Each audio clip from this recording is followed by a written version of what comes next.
you everybody for chiming in on Squeedar Audio Interview, where I get to interview some amazing people that you may not have heard of, may not be familiar, but you really should. So the person I'm going to talk to today is Tiger G. And this is my first introduction to you, to Death and Ramen. And from the trailer, I laughed so hard, I choked on my water. So I'm really super excited to talk to you about it because it's such an amazing piece of work.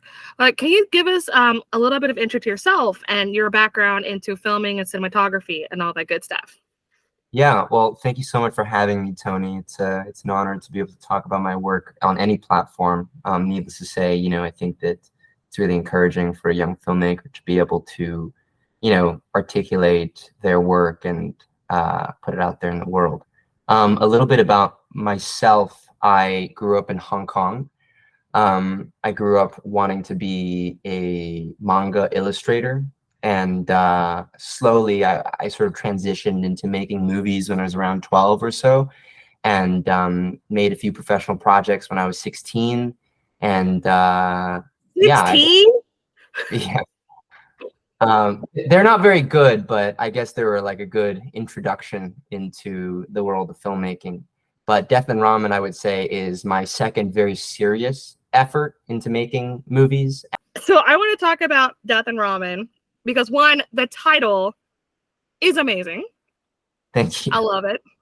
Because you hear often a lot, boba is life or ramen is life. Exactly. And I'm trying not to give away the spoiler of the short film because there's so much to talk about. But I do want to talk about Bobby Lee. Yeah. I grew up watching Bobby Lee on MADtv. And that's where I became an absolute fan of him. How did you get about casting Bobby Lee into the short film? I get asked this question a lot, and I think that the very frank and earnest answer is just pure desperation and stubbornness. I resolved. I too, like you, grew up watching his stuff, and for me, he was like the kind of one of the alongside Margaret Cho, like one of the few like OG Asian American comedians that were really killing it and out there, like bearing their souls. Not even so much for the mission of representation, but just to make their work. And he was so hilarious and grotesque and interesting and vulnerable with his comedy. And I always thought he has an amazing presence for something dramatic, but had only seen him reduced to sort of caricatures in, bigger films like The Great Dictator or The Dictator or Harold and Kumar and stuff like that. And so I thought that he'd always be really good for a dramatic role. And I think around this time, 2 years ago, I saw the 300th episode of Tiger Belly. And he was so vulnerable in that episode and so open in talking about his struggles with addiction and life and just pain and suffering in a way that felt so raw to me. And I know that a lot of comedians draw upon this well, but Bobby had this like very unique flavor to him where he couldn't help but be himself. And at the same time, juxtaposed with that, he's got so many walls around himself, like that he struggles with vulnerability. So he's this strange thing of like being so vulnerable, but not vulnerable at the same time. And I thought, what if I wrote a character for him that by the end of the movie, the walls come down and he is sort of naked with emotion and naked with his pain. And so I then kind of wrote incessantly like a bunch of letters to him and received nothing back, and contacted his managers.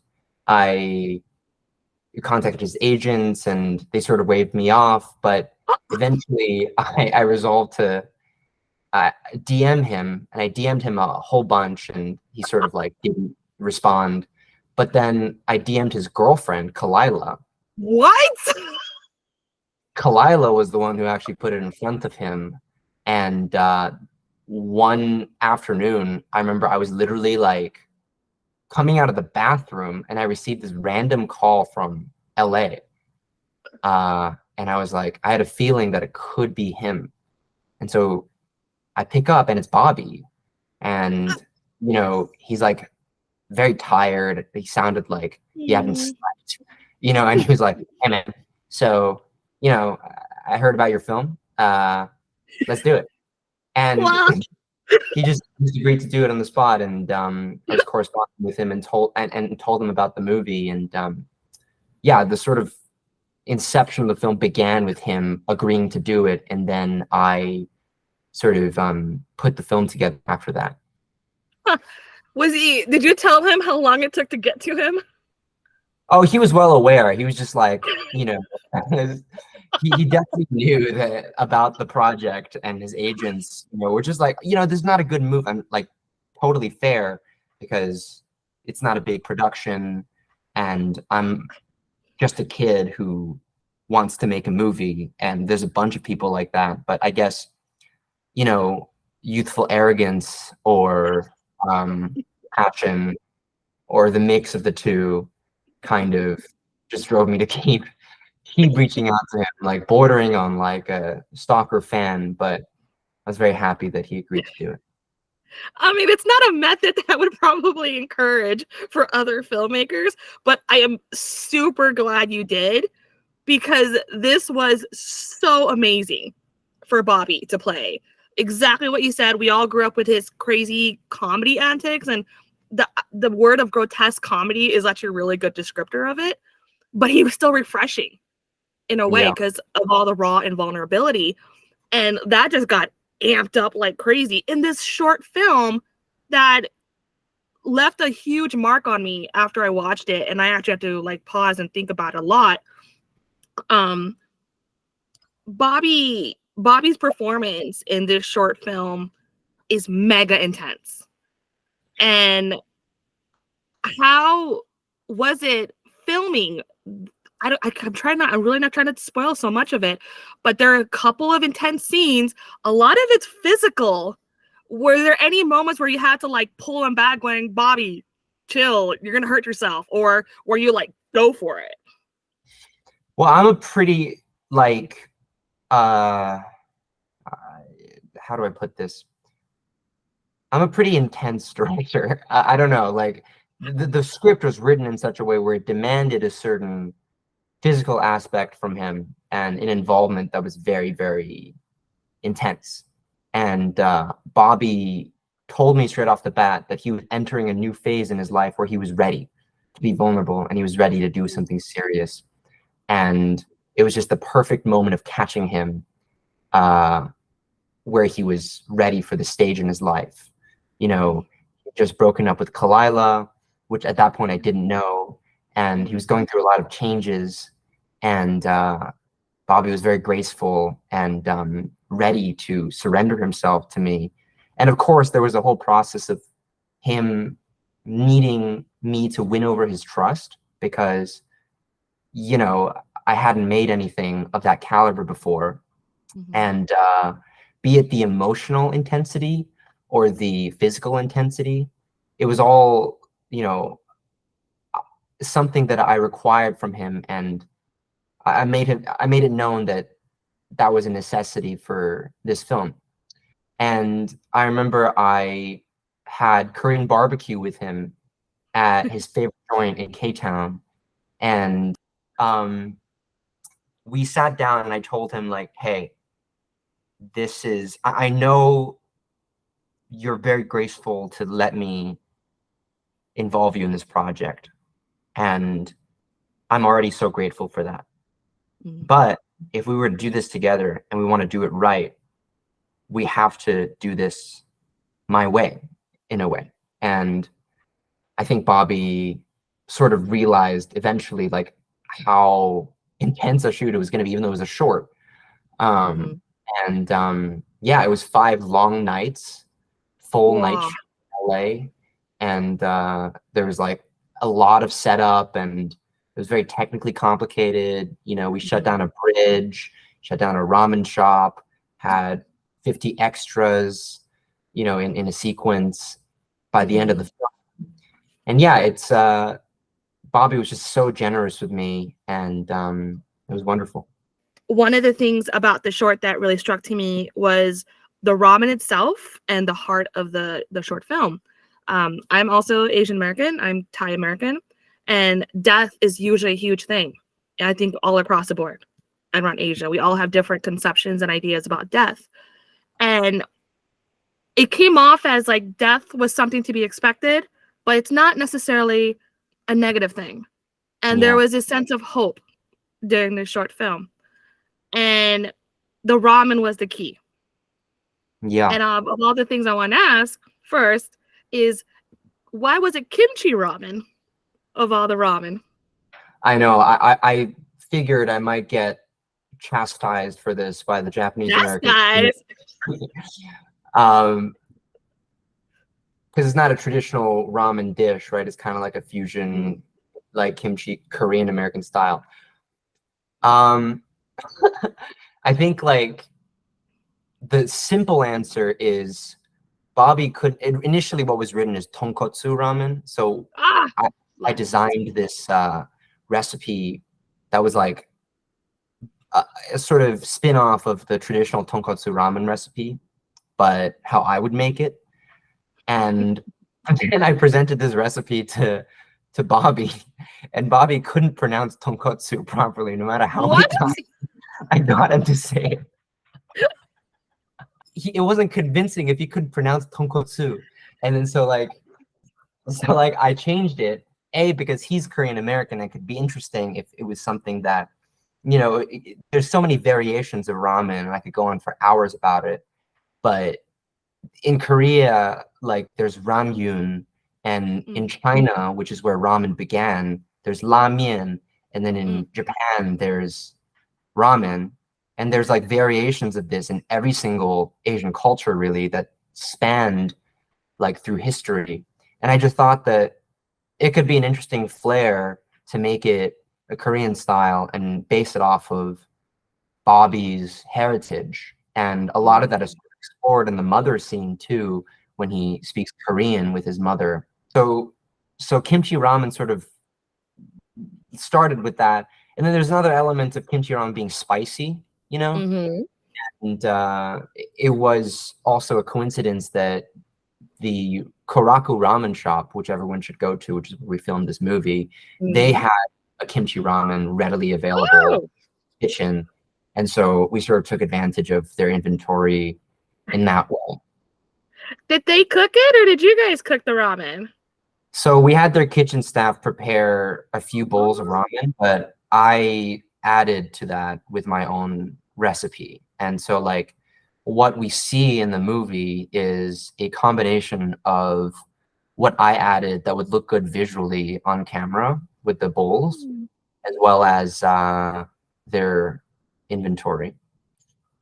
There's a scene on the bridge when he's talking to the Grim Reaper, who is played by, I think it's like Matt Jones. Is that correct? I'm the two people in this world that has not watched Breaking Bad. So I didn't recognize him right off the bat. On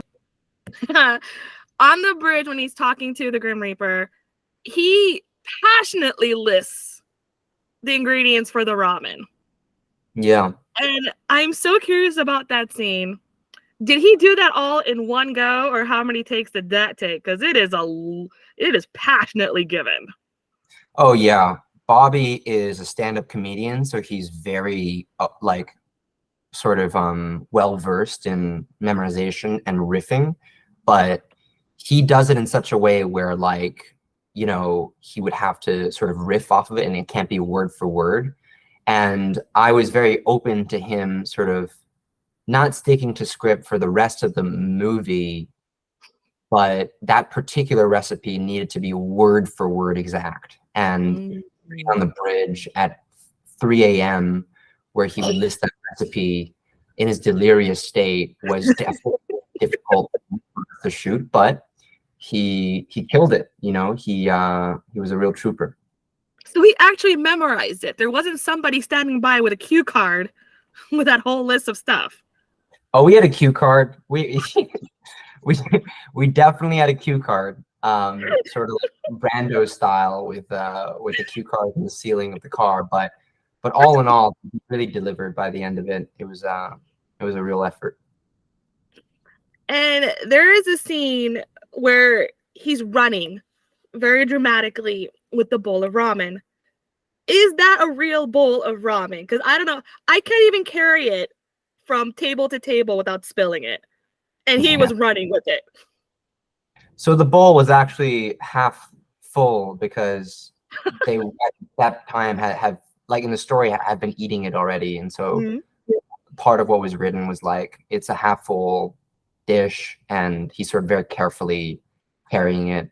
But there's like a comedy to how like good he is at carrying it and not spilling it, and also running. I think that there's definitely a slapstick element to that. I feel like that should be a weird TikTok challenge of how far you can run with a ramen bowl without spilling. Yeah, for sure. TikTok would be delighted. I want to talk about the location of the filming. Of all the ramen places in Los Angeles, why was this one in Little Tokyo chosen? Well, that one was just my favorite one visually, and to the Koraku Ramen Shop. It just looked so vibrant, and the booths exuded such a great color. And it looked at once like a traditional ramen joint, which is what we were looking for, and not like a sort of high-end Momofuku type ramen joint. It needed to look like there was grit to it because he wasn't like a fancy chef. He was like a working class chef. And we wanted like a real flavor of a grit to it, kind of like Tampopo and the ramen shop there. There's also a very brief moment where they're both running. It looks like an alleyway, I'm not too sure, or some industrial area. But they pass by this small little alleyway. I don't know if it was intentional, but it looks eerily spooky with light coming through, and there's like a little bunch of trees in there. Was that like intentional, or was that like a accidental coincidence as they were running by? Tony, everything is so planned to the T. There's close to nothing that wasn't intentional. Our DP Stefan Nachman, my collaborator and brother, he really killed it with the lighting. Like I mentioned, I sort of started like in the arts as an illustrator, and was very serious about drawing and illustration. So every single frame was very precisely storyboarded, and we created an animated storyboard that was laced with full voice acting and editing, and you could sort of see the entire film play out before the film was even made, down to every single second. And that shot was very, very carefully planned. Wow. Well, like, will that be like a bonus feature later for people to see the storyboarding? Maybe. I don't know. Part of the storyboard was sort of like to get investors interested in this short. And I don't know if you know much about short film financing or film financing more generally. It's near impossible to raise money for a short film because there's no return on investment. And I sort of strategized to create a film that you could see before the film was made, so that investors could sit back, relax, and watch the movie before it was even made, which created incentive for them to invest in it. Because if they were moved by the storyboard, which they could watch with no effort, because reading a script requires some effort, they did that and they were moved, we could kind of get some investment and good wattage behind the movie. And so, yeah, maybe. I don't know. Maybe. I think that'd be really cool because I don't really hear a lot of people storyboarding like that. And it's also just fun behind the scenes stuff. I heard that that this will possibly be done to a future film, or with hopes of becoming a future film. I really do, because this short film did a wonderful job of making me absolutely dying to know more about Timmy, which Bobby Lee plays, and the Grim Reaper. So two things I wanted to talk about, two more things. The Grim Reaper himself mentions offhand that it's a bureaucracy or it's corporate or whatnot. And I highly doubt it, but have you ever seen the K-drama The Goblin? No, I haven't. Oh my goodness. The minute he said that, it reminded me of, it's like one of the biggest K-dramas. It's like Goblin, there's like a different title for it, variations. But he's friends with the Grim Reaper, they're also very corporate. They're very bureaucratic. And they're also quite poor. They have to live in our world and they have to rent homes. Mm-hmm. And they still have to eat. So when I heard that, it just automatically brought me to the Goblin. The idea of the Grim Reaper, I think I also heard you got it from a movie called The Seven Seal. Yes. Which I've never heard about it until I heard about it in that interview that you did. Can you talk about that influence of The Seven Seal? Yeah, definitely. So Ingmar Bergman is a Swedish filmmaker who's no longer with us, and he was really paved the path for a lot of art house filmmakers. I know that Scorsese loved him, Francis Ford Coppola loved him, and he really influenced a lot of what we see as modern cinema. But more than that, The Seventh Seal, made in the 50s, was like sort of one of the first mainstream popularized depictions of the Grim Reaper, and that sort of like moved through culture in time. Woody Allen then took it and created his own version, and Monty Python deals with that a lot, and like just a lot of like even SNL skits have this like image of man playing chess with death as a way to bargain his life.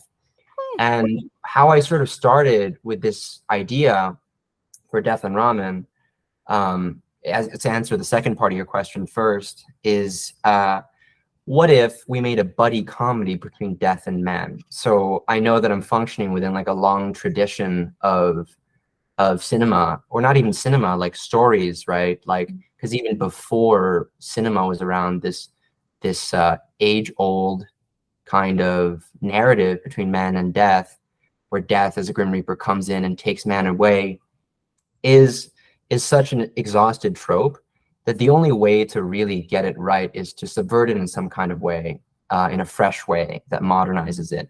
So I thought the best way to do that is to create a buddy comedy, whereby instead of man and death having this oppositional nature between them, where they sit down and play chess, man and death sit down and enjoy a nice, humble bowl of ramen together. And there's something strange and funny about it, where death tastes food and experiences life, and I thought that was interesting. And there's also a blue-collarness to ramen, because it's so cheap and so affordable, and really is a source of life in that way, where it could be served in a Michelin star restaurant, but it could also be served in your average, broke college student's dorm room, right? And sort of the inception of the Grim Reaper trope and how ramen came in. That's a really good point. What was the first part of your question? The first part of your question? Oh, you kind of already answered it, the connection of the Seven Seal to the Grim Reaper. But you mentioned about the trope being exhausted, and I see that, but I kind of think of it more like a comfort thing. Yeah. Is that a lot of people are afraid of death, so they want to think that the next part is a personification of something, like connecting us to death itself. Your version of the Grim Reaper with Matt Jones is it's almost sad a little bit. Like, he connects with Timmy. Yeah. And he calls the ramen divine, which I thought was actually pretty funny for him to say that. Yeah. How did you go about directing Matt Jones as the Grim Reaper? What were kind of your guidelines for him? Well, Matt is such a pro, and he was just really great as an actor, and he really guided me and gave me so much experience, shared with me his experiences of working on Breaking Bad and his other TV shows that he was on. In terms of my idea of casting Matt Jones, though, I thought that the idea of humanizing death was part of that. Not to an extent where we reduce him to a skit, or we reduce him to an ironic rendition of death, like the way Monty Python, with his British sense of humor, would do it, but also not making him a fearful figure. So avoiding both ends of it and creating like a third version of death that was human and empathic, and was, in a way, through this bowl of ramen, realizes and understands what being human is all about. And I mean, with the feature film version, there's a lot more that where that came from, but I sort of saw this idea with the first couple of scenes where Bobby's character dies and this shadowy figure emerges into his room, and he's got his hood on with like a shadowy face, and he sort of has his hood on and is this terrifying figure that is kind of in the cultural canon.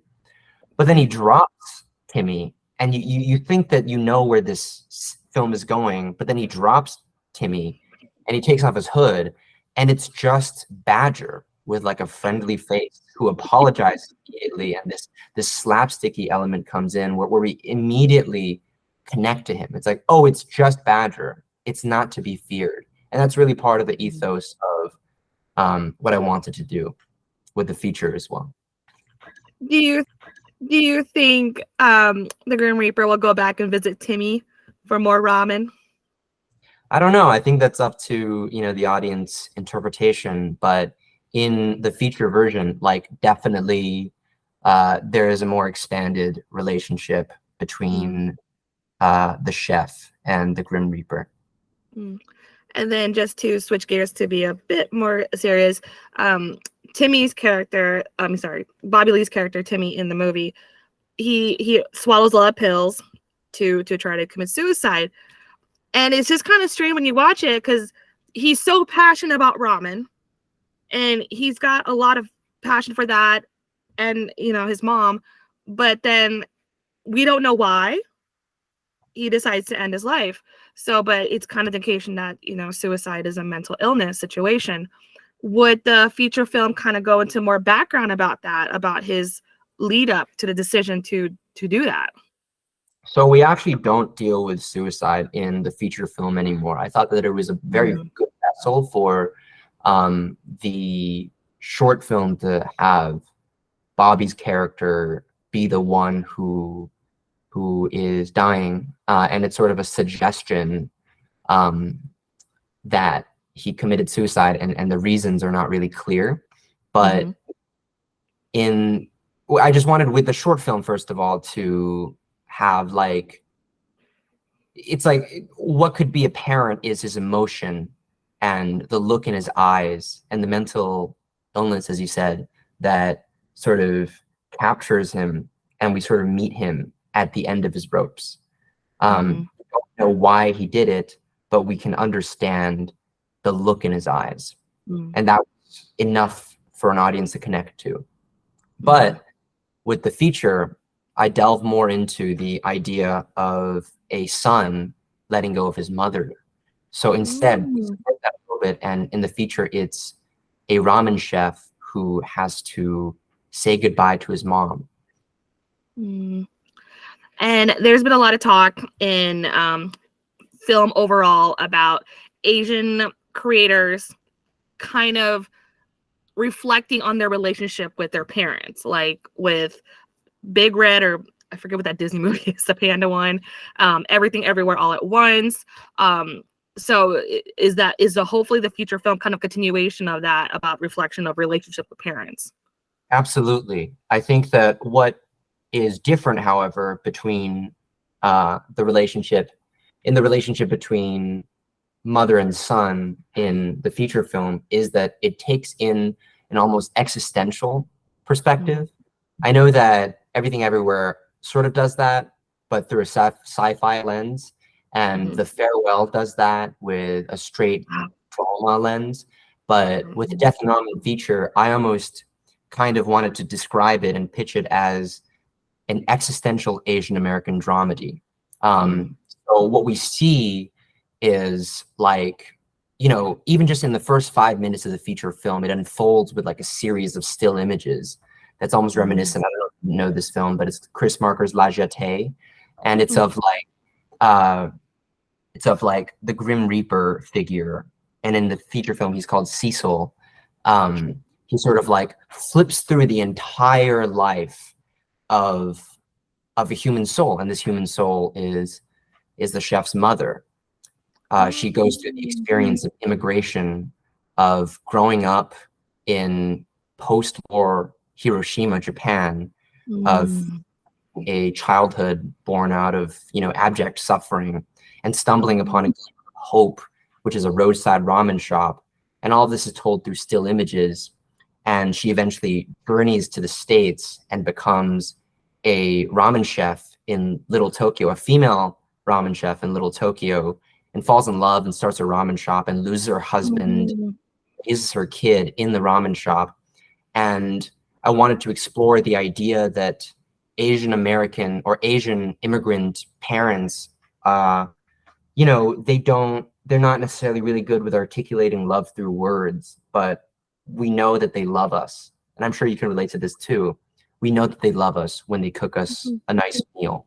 So is that ratatouille back to, right? Is that ratatouille moment of going back to your childhood and knowing that your life is affirmed through a savory bowl of noodles or, whatever food that you hold dear to yourself.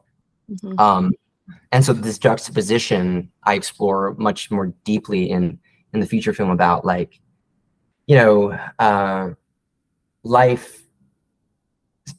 as a symbol, life as symbolized through ramen, and more particularly life as life symbolized through the flavor of umami, which isn't that sort of popularized in cinema.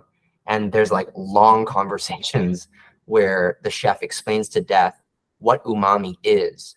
And umami is almost in the culinary tradition, kind of this new fifth flavor, right? There's bitterness, there's savoriness, and there's, I forget the last one, but there's a fifth flavor that's umami, which is almost not savory, but it's a life affirming flavor where it gives you the satisfaction of almost being alive. And there's almost an interesting twist on that, where we put it into an existential perspective, where when death kind of experiences umami for the first time, he almost has a near psychedelic experience, where the flash of human civilization and life as we know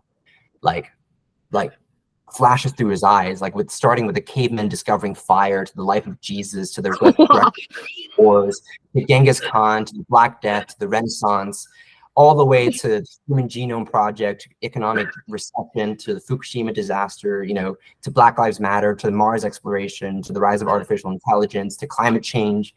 And he experiences the whole span of human civilization. And he realizes that through that one single taste of umami, that's what life is all about. That life is about, this cycle of innovation and passing down pain. It's this cosmic kind of game, of chasing your own tail, an endless search of trying to be loved. And that's sort of the scope I wanted to enter the feature film in. It's this existential lens that to me is fresh and to me is new in contemporary cinema. So it's Asian American cinema, but then also takes a philosophical dimension to it. From one bite. You gotta be a mega good cook to elicit that response. Well, hey, I had experiences like that, not outwardly psychedelic where you feel you're tripping on shrooms or anything, but similar experiences of umami where I don't know, I was on the Lower East Side in New York, and I went to Ivan Ramen, and I tasted one of his dishes, and I seriously had visions of my mom giving birth to me, and not outward visions, but just a feeling of interconnectedness with the rest of the world. And food has always existed in that realm for me. And I know it's funny, but it's also so real and kind of sad, because we know that there's an end to that. It's the title is Death and Ramen, so it's life and death, but there's two ends of the spectrum there that you experience all together, That's a fantastic Yelp review for Prince Ramen. I'll be sure to leave it after this podcast. So to start wrapping it up, I will ask you a fun question after that wonderful description of umami and the high pressure you just put on chefs everywhere to elicit that. If you yourself met the Grim Reaper, what would be your last food item that you wanted to share with the Grim Reaper? I think the obvious answer would be ramen, and I'd have to say it's ramen. And because it's sort of like that, you know, it's like the conversation he shares with his mother right before he leaves this plane of existence, and he tells his mother that he is going away, and he shares this story about awaiting her bowl of ramen every Sunday morning as a sign that she truly loved him. That was my experience. It's taken out of my life as a kid, where every Sunday morning, my mom rarely cooked. She was a very busy woman. And every Sunday morning, she would make a very simple pack ramen of shin ramyun for me. And, but she would put her own flavor on it, you know, like she would, you know, give a little spin, like she put a little butter in it, or then sometimes she would put sometimes she would cook it with milk. Sometimes she would put a little bit of lime sauce in there. It's always different. And it's something I awaited every Sunday, and it told me that I was loved, you know? And so if there was one thing I would share with this like cosmic figure, I think it would be ramen. Yeah, it would be this simple dish with a twist. Although you just reminded me about that scene with the mom who cleaned up all the glass. I mean, that was a lot of debris on the floor for her. I don't know. Maybe, yeah, come to think of it, he's a little irresponsible to have left all those shards of glass. Yeah. And then, so one final question for you is for those that are curious about the short film, which I'm really rooting for to become a feature film. It totally deserves it. What would you say to them? Well, follow us on our social media. We're pretty active there. We have a pretty fire Instagram campaign and sort of press campaign going out right now, like as we're starting our premiere and festival circuit. Our Instagram is at Death and Ramen Film. My Instagram is Tiger G Films. And of course you can follow Bobby Lee with his updates, as well as Matt Jones. Yeah, I would say watch out for the feature, because I'm definitely going to make it. And if you're an investor, you know, hit me up.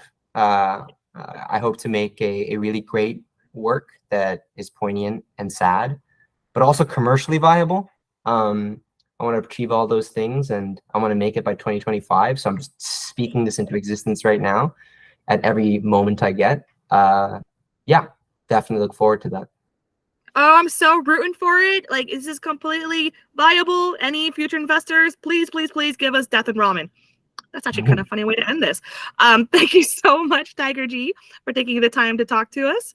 And I'm super excited. Thank you so much. Thank you.